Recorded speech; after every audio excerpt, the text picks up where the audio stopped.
रामपुर जंगल के एक पेड़ पर चुनचुन चिड़िया अपनी बेटी पिंकी के साथ रहा करती थी। पिंकी चिड़िया बहुत ही सुंदर और प्यारी थी। वो अपनी माँ से कभी भी किसी चीज के लिए जिद नहीं करती थी। पिंकी चिड़िया अब स्कूल जाने लायक हो गई थी। एक दिन वो अपनी माँ से कहती है, पिंकी, माँ, मुझे स्कूल जाना है, मैं पढ़ने के लिए कब जाऊंगी? चुनचुन चिड़िया, ठीक है पिंकी बेटा, तू कहती है तो मैं तेरे को कल ही तेरा दाखिला मोलू कौवे के स्कूल में करवा देती हूँ, तू मन लगाकर पढ़ना। पिंकी, ठीक है माँ। अगले दिन चुनचुन चिड़िया अपनी बेटी को लेकर मोलू कौवे के स्कूल में जाती है। मोलू कौवा, आओ आओ चुनचुन बहन, कैसे आना हुआ? मैं तुम्हारी क्या सेवा कर सकता हूँ? चुनचुन चिड़िया, मोलू भैया, मैं अपनी बेटी पिंकी का दाखिला आपके स्कूल में करवाना चाहती हूँ। मोलू कौवा, इसमें कौन सी बड़ी बात है, चुनचुन बहन, दाखिला हो जाएगा। चुनचुन चिड़िया, पर मोलू भैया, आपको देने के लिए मेरे पास पैसे नहीं हैं। मोलू कौवा, चुनचुन बहन, आप बिल्कुल चिंता मत करो, हम गरीब बच्चों को अपने स्कूल में फ्री पढ़ाते हैं। इस तरह से चिड़िया का दाखिला मोलू कौवे के स्कूल में हो जाता है। जब पिंकी चिड़िया रोज स्कूल जाने लगती है, उसके बाद घर आकर पिंकी चिड़िया घर का भी काम किया करती थी। इस तरह से दिन गुजर जाते हैं। एक दिन जब पिंकी चिड़िया स्कूल से घर आती है, चुनचुन, बेटी, मैं तेरे लिए भोजन लेकर आई हूँ, इतने में तू हाथ मुंह धोकर आ जा। पिंकी चिड़िया, नहीं माँ, आज मेरा भोजन करने का बिल्कुल मन नहीं है, सर में बहुत तेज दर्द हो रहा है। चुनचुन चिड़िया, ठीक है, तू आराम कर, इतने में मैं तेरा सर दबा देती हूँ। चुनचुन चिड़िया पिंकी चिड़िया का सर दबाने के लिए जाती है। चुनचुन चिड़िया, अरे तुझे तो बहुत तेज बुखार है, जरूर तूने स्कूल में कुछ उल्टा सीधा खाया होगा। पिंकी, नहीं माँ, मैंने स्कूल में कुछ नहीं खाया, सुबह से मेरे सर में दर्द है। चुनचुन चिड़िया, चल मैं भी तुझे डॉक्टर के पास लेकर जाती हूँ। चुनचुन चिड़िया तुरंत पिंकी को डॉक्टर मुक्कू के पास लेकर जाती है। चुनचुन चिड़िया, डॉक्टर, मेरी बेटी को बहुत तेज बुखार है, जल्दी से कोई दवा दे दीजिए जिससे वो जल्दी ठीक हो जाए, मुझे बहुत डर लग रहा है, इसके पिता की मौत भी बुखार के कारण ही हुई थी। डॉक्टर मुक्कू चुनचुन चिड़िया को कुछ दवाई देता है और उसे कहता है, डॉक्टर मुक्कू, चुनचुन बहन, तुम बेकार ही चिंता कर रही हो, मामूली सा बुखार है, ये दवाई से बिल्कुल ठीक हो जाएगा, खिला देना आप। चुनचुन चिड़िया पिंकी को घर ले जाती है। कुछ दिन बीत जाते हैं। एक दिन चिड़िया किसी काम से बाहर गई हुई थी। जब वो घर लौटती है तब देखती है कि पिंकी बेहोश पड़ी हुई है। चुनचुन चिड़िया, हे भगवान, ये क्या हो गया मेरी बेटी को? चुनचुन चिड़िया जल्दी से पिंकी को लेकर डॉक्टर के पास जाती है। चेक करने के बाद पता चलता है कि पिंकी की किडनी खराब है। डॉक्टर मुक्कू, चुनचुन चिड़िया, आपकी बेटी की किडनी खराब है, उसे जल्द से जल्द बदलना होगा, नहीं तो उसका जीना मुश्किल हो जाएगा। चुनचुन चिड़िया, डॉक्टर साहब, आप मेरी किडनी लेकर मेरी बेटी को लगा दीजिए, लेकिन इसे बचा लीजिए। डॉक्टर चुनचुन चिड़िया की किडनी पिंकी को लगा देता है। 2 दिनों के बाद जब पिंकी चिड़िया होश में आती है तो वो अपनी माँ को ढूंढने लगती है। तब डॉक्टर उसे बताते हैं, डॉक्टर मुक्कू, तुम्हारी माँ अब इस दुनिया में नहीं है, उन्होंने अपनी किडनी तुम्हें देकर जान बचाई है तुम्हारी। पिंकी चिड़िया, अब मैं कहाँ जाऊंगी, किसके पास रहूंगी, मैं अनाथ हो गई। डॉक्टर मुक्कू, पिंकी बेटा, मेरा कोई बच्चा नहीं है, अगर तुम चाहो तो मेरे साथ रह सकती हो, मैं तुम्हारा ध्यान अच्छे से रखूंगा। पिंकी चिड़िया डॉक्टर मुक्कू की बात मान लेती है और खुशी खुशी उनके साथ रहने लगती है। श्यामपुर के जंगल में मुनमुन चिड़िया अपनी सास रंगीली कौवी और अपनी ननद छबीली के साथ रहती थी।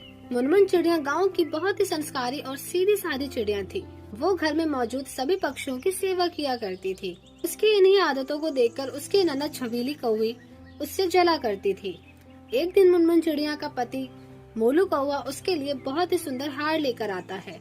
मोलू, अरे मुनमुन, ये लो हमारी एनिवर्सरी का तोहफा, इसे खोलकर तो देखो कैसा लगा तुम्हें। तब मुनमुन चिड़िया गिफ्ट को खोलकर देखती है। चिड़िया, अरे मोलू जी, ये तो बहुत ही सुंदर है और बहुत महंगा भी दिख रहा है।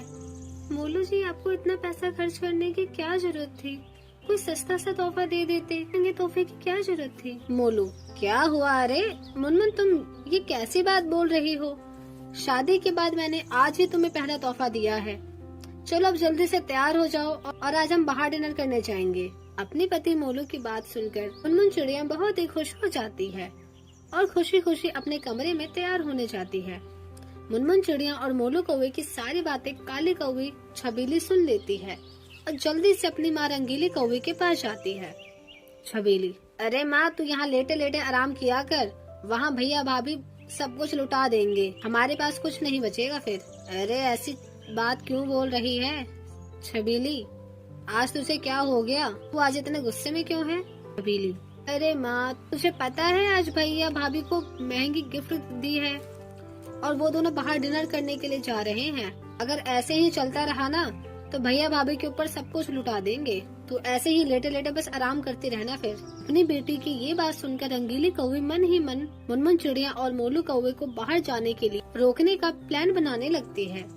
जैसे ही मोलू और मुनमुन चिड़िया बाहर जाने के लिए निकलते हैं, वैसे ही रंगीली जोर जोर से चिल्लाने लगती है। रंगीली, हाय मैं मर गई, अब नहीं बचूंगी। अपनी सास रंगीली की बात सुनकर मुनमुन चिड़िया अपनी सास रंगीली के पास जाती है और पूछती है। मुनमुन चिड़िया, क्या हुआ माँ जी, आप ऐसे क्यों चिल्ला रही हो?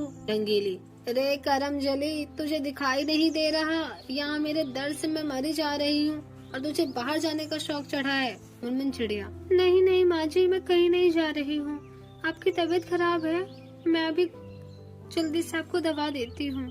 रंगीली कौवी का प्लान आखिरकार कामयाब हो जाता है। इस तरह से कई दिन बीत जाते हैं और इसी तरह से रंगीली कौवी और छबीली कौवी दोनों मिलकर मुनमुन चिड़िया को घर से बाहर निकालना चाहते हैं कि एक दिन छबीली कौवी पेट दर्द का नाटक करती है। मुनमुन चिड़िया से दवा मांगती है। जैसे ही मुनमुन चिड़िया दवा लाकर छबीली को देने लगती है, तभी वहाँ रंगीली आ जाती है और मुनमुन चिड़िया के हाथों से दवाई छीन लेती है। रंगीली, मोलू, अरे मोलू, अरे ओ नास पीटे, कहाँ है, जल्दी आ, देख तेरी ये प्यारी पत्नी मेरी बेटी छबीली को जहर दे रही है। ये सारी रंगीली और छबीली की चाल थी। अपनी माँ की आवाज सुनकर जल्दी से मोलू कौवा अपनी माँ के पास आता है और अपनी माँ की बातों को सच मानकर मुनमुन चिड़िया पर गुस्सा करने लगता है और उसे धक्के मारकर घर से बाहर निकाल देता है। बेचारी मुनमुन चिड़िया अपनी किस्मत पर रोती है, वहाँ से चली जाती है। रोते रोते मुनमुन चिड़िया श्यामपुर के जंगल से बाहर दूर चली जाती है और उड़ते उड़ते केरला के जंगल में पहुँच जाती है। उसे बहुत जोर की प्यास लगती है तो वो नदी का पानी पीकर अपना प्यास बुझाती है। चिड़िया, अरे ये क्या, मैं उड़ते उड़ते कहाँ पहुँच गई और अभी रात भी होने वाली है, मुझे जल्दी से अपने लिए कोई नया घोंसला बनाना होगा। तभी मुनमुन चिड़िया की नजर लंबे लंबे नारियल के पेड़ों पर पड़ती है, जहाँ कई नारियल लगे हुए थे। वो उन नारियल को तोड़कर अपने लिए सुंदर सा नारियल का घर बनाती है और फिर केरला के जंगल में ही अपने नारियल के घर में खुशी खुशी रहने लगती है।